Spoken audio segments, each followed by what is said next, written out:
claiming this present, it's present historically, the contextual specificity of gender, which as well contingental for period, locality, race, and class, in epidemiology, diagnosis, nosology, and treatment of mental illness. Taking Brazil as a recent case study, I will pursue this goal, take 3 steps. Firstly, I will illustrate how this gender-based taxonomy was created historically. Secondly, I will present the 2 main streams of critique of such taxonomy.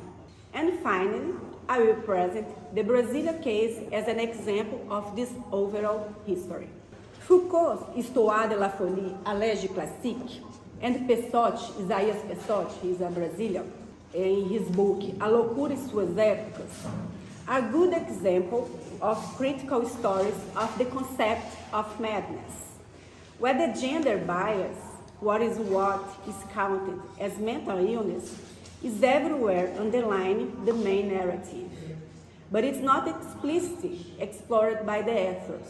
Pessotti's Longue-Durée narrative describes 3 main periods and the notions of the nature of madness: the tragic concept of ancient Greek tragedies, the medieval demonist concept, and the modern medical concept since the birth of psychiatry in the end of the 18th century.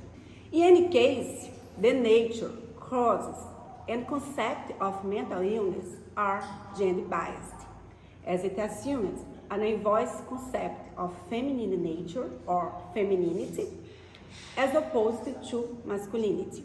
In Euripides' plays, Hippolytus and Medea, for instance, both characters who lose reason, Phaedra and Medea, respectively, are women. Likewise, it has been widely suggested that the witches of the witch hunt from the 16th to 18th century, as understood as women who pursued liberation from the oppression of a patriarchal society. These women became the women diagnosed as hysterics in the Europe Belle Epoque of the 19th century, for example, in Paris.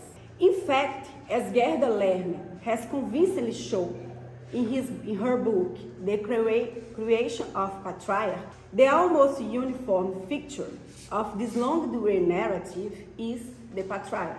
I will take this historically, gender-biased social construction of mental illness in the 3rd period mentioned by Pessotti, as an example, namely, from the construction of these taxonomies in psychiatry and psychoanalysis to the most used system nosological nowadays, that is ICD and the DSM, International Classification of Diseases, and Diagnostic and Statistical Manual of Mental Disorder. If Pinel is a pivotal figure of the birth of this period, the works of both Emil Kraepelin and Sigmund Freud were of fundamental importance in the turn of the century to the manufacture of the first DSM created in 1952. It's worth noting that the first DSM yet listed homosexuality as a sociopathic personality disorder. The concept of femininity is formulated throughout Sigmund Freud's work from the 1910s to the 1930s.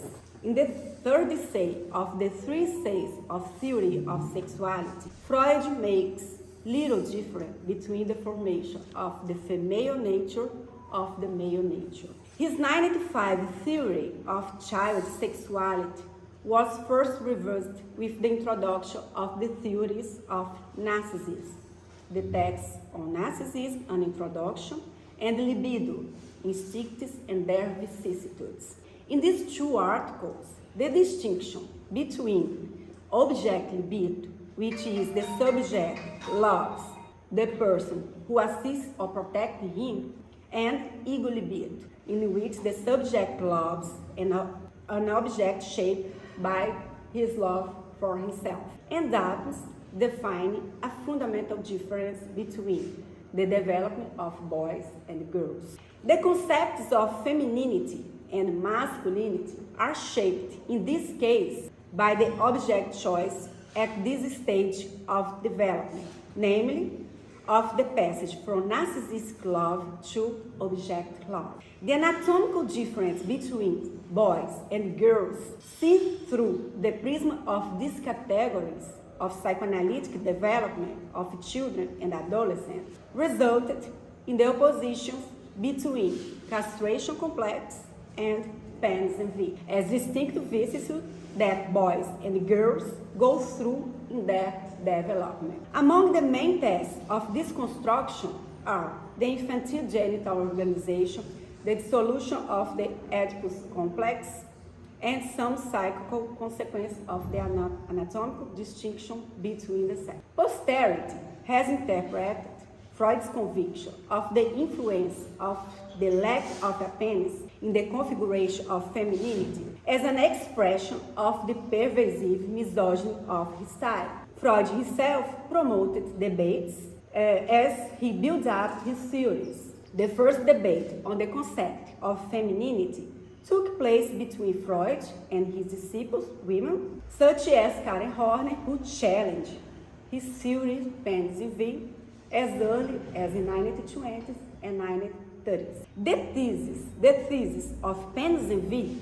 aroused among feminists a great deal of opposition to psychoanalysis. Opposition present, for example, in the works of Simone de Beauvoir, Beth Friedan, and Kate Millett. Beauvoir, in The Second Sex, was right on the spot regarding Freud's concept of penis envy and its consequence when she wrote, Freud take this, penis envy, for granted, when instead he should account for it. There is in Freud's work, as pointed out by Simone de Beauvoir, an inversion between explanando, the description of the phenomenon, and explanans, the explanation of the phenomenon. Therefore, in order to explore Beauvoir's original insight, we need to invert them, explanand and explanans. That is, we need to move to concept of feminine nature to the nature of the concept of femininity. We need to recognize the central roles in scientific thought of the concreteness of the abstract or the abstraction of the concrete, meaning bring back to historical visibility the long forgot materiality of the concept. Relations and social structures are sometimes reified into scientific models and concepts, losing their historical and political nature. However, by shifting our attention from the purportedly natural, anatomical, and biological basis of this taxonomy and set them with their historical, social, political, and material context, we can clearly see how informal forms of exclusion are following this mechanism of construction, described in a supposedly naturalistic, positivistic, and objective language.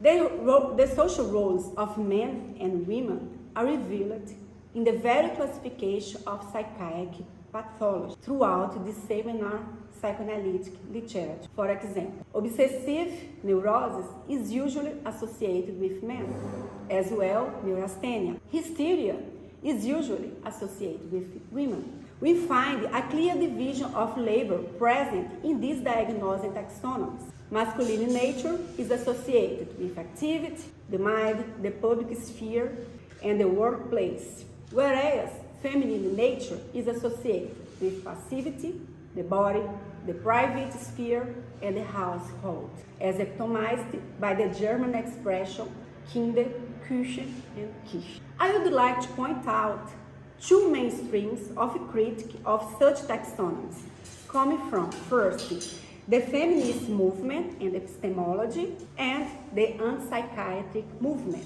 In the early of 1960s and 1970s, the second wave of feminism, as well as the gay liberation movement, challenged the reification of the social roles of men and women through the works of pioneering feminists such as Betty Friedan, Kate Millett, Susan Firestone, Julian Mitchell, Germaine Greig, Lucy Irigaray, and so on. At the same time, have 1962 Thomas Kuhn's book as a watershed, the received view of theories in philosophy of science were heavily criticized, shaped the umbrella field of study called science studies. However, only in 1980s, feminism and science studies merged into the called feminist epistemology, as we can see in this figure. Through the works of pioneering feminists such as Alison Jagar,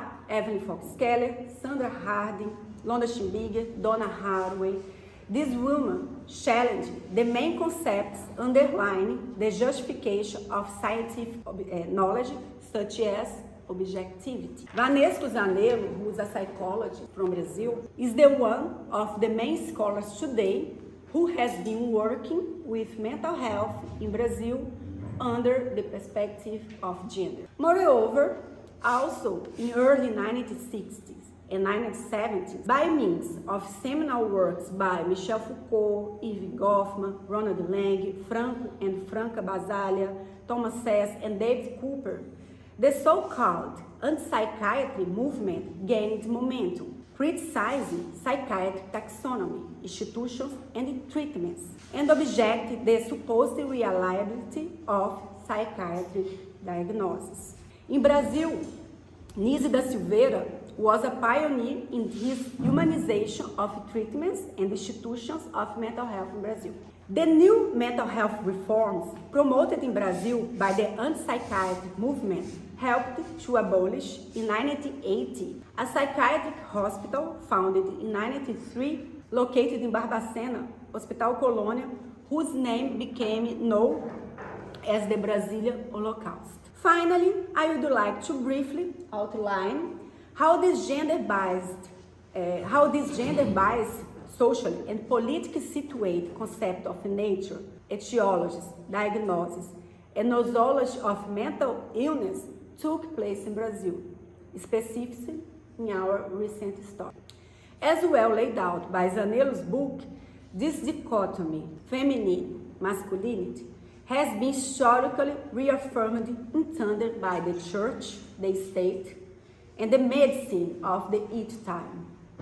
And the medicine of each time from the colonial Brazil to the present days as an unspoken amalgam of moral, legal, and medical concepts. I will focus on the Brazilian history from 1985 to the present, also known as New Republic, when civilian government was restored after 21-year-long military dictatorship. In the first place, it's not worth mentioning that, in the same vein that Freud's Vienna Fiandeset had the epidemiology, diagnosis, and nosology gender, recent research on mental health show the same pattern in 21st century Brazil. Andrade, Viana, Silveira, Santos, and Zanello, for instance, have shown, in the one hand, highest frequency of antisocial personality, highest frequency of depression and anxiety disorder among women, and on the other hand, highest frequency of antisocial personality disorder and addiction to psychoactive substances among men. Zanello and Silva have researched the medical records of 2 hospital psychiatrists in Brasilia, finding the following gender difference in both symptoms as well as diagnosis. As you can see in this table, we can see, for example, insomnia, anxiety, distress, sadness, depression, migraine, and difficulties in relationships is more found in the women population of this psychiatric hospital. And about the diagnosis, affective disorder, anxiety disorder, and personality disorder is more found in feminine diagnosis, whereas psychosis and ADHD was more found in masculine diagnosis. Secondly, I would like to summarize some of the advances and setbacks in the recent history of Brazil policy to protect women and the LGBTQ plus community, and how these initiatives reverberated in the mental health of this population of the time. Women's policy stations were first introduced in Brazil in 1985. Brazil's federal law, also known as Maria da Silva Law, was sanctioned on August 7, 2006, targeting gender-based violence in Brazil with the specific aim of reducing violence, domestic violence in the country. Whereas Brazil federal laws, also known as feminicide law, was sanctioned on March 9, 2015, qualifying feminicide as a first-degree murder and ranking as a heinous crime. A Ministry of Women was founded in 2003 by President Lula da Silva's first administration as a way to ensure that politics for women could have more attention, have been extinguished though in 2019 and fused with the Ministry of Women's Rights during the President Jair Bolsonaro administration. Former Bolsonaro's Minister of Women's Rights, Damares da Silva, announced the following message for the country's children in one of her first speeches. A new era of Brazil begins. Boys wear blue and girls wear pink. Moreover, she advocated for sexual reorientation therapy, receiving her office the Brazilian ex-gays movement, despite the fact that conversion therapies had been forbidden by Brazilian Federal Psychology Council since 1999. Brazil's Federal Supreme Court on June 14, 2019, having Brazil's Congress failed its constitutional duty to pass similar legislation, voted to criminalize homophobia, classifying homophobia as a crime similar to racism. Racism was declared a crime in Brazil in 1989. Former President Jair Bolsonaro, he was from 2009 to 2022, who has a history of homophobic remarks and also chose in 2022 to veto the proposal of the legislature to include the name of Nise da Silveira in the Book of Heroes of Brazil. Bolsonaro criticized the Supreme Court's decision to criminalize homophobia, saying that it could hurt gays by deterring companies from hiring them. It was also only to the ruling of the Federal Supreme Court that same-sex unions were legally recognized in Brazil in 2011 in the form of stable unions. Brazil's Congress is a very reactionary regarding these changes. These recent events set the stage to worsen the mental health of these minority communities and the general advances also made by psychiatric reforms in Brazil. According to Brazilian Association of Mental Health, there was a setback in the psychiatric reforms in Brazil due to the dismantling of the national policies for mental health from 2016 to 2019. The psychosocial network care were gradually replaced by religious therapies shelters called therapeutic community. According to Brazil Institute of Applied Economic Research, the profiles of these therapeutic communities are of 40% Pentecostals, 27% Catholics, and 7% by orientation, evangelical orientation. The federal government, under the former president Michel Temer administration, that was from 2017 to 2018, invested 44 millions and 39 millions on therapeutic community. During the first 2 years of Bolsonaro's administration alone, this budget was increased by 169%. Therapeutic communities have been denounced by deprivation of liberty, torture, compulsory hospitalization, isolation, violation of correspondence confidentiality, and as access to means of communication. Exploitation of labor similar to slavery, disguised as work therapy. Absence of therapeutic projects, restriction of interaction with family, relatives, friends, and other internees, LGBTQ plus phobia, ascribed homosexuality and transsexuality to demoniac possession, dreadful conditions of nourishment, lodging and hygiene, physical, psychological, patrimonial, moral, and sexual violence, among other things, reproducing the logic of the psychiatric institutions of the past. Accordingly, the LGBTQ plus community is more prone to anxiety, distress, suicide, and depression, and the murders of transsexual has also increased since 2016, as shown by the table 3 on the study by the National Association of Transsexual and Male Crossdressing. Yeah.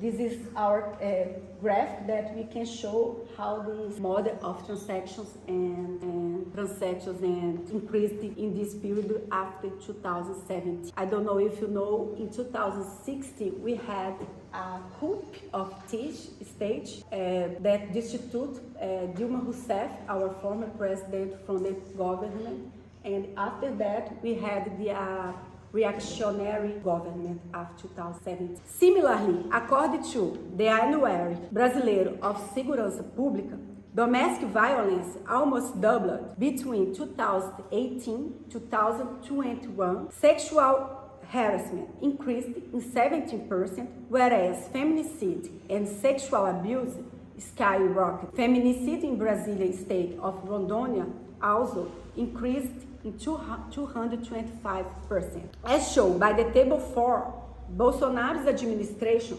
cut down the budget for policies for women in more than 90%, and as a consequence, women's mental health in the country worsened. So, it's not possible to conceive epidemiology without taking into account of political context and the assumptions underlying medical epidemiology, that is, the methods by which doctors make diagnoses, which are implicitly gendered, although are falsely assumed as universal and contextual independent. Zanello calls this context process of subjectivities construction, which are different for girls and boys. Namely, for girls, this process are based on two dispositives. First one dispositive are the motherhood dispositive, as girls are raised to be mothers and caretakers, and the romantic dispositive, as girls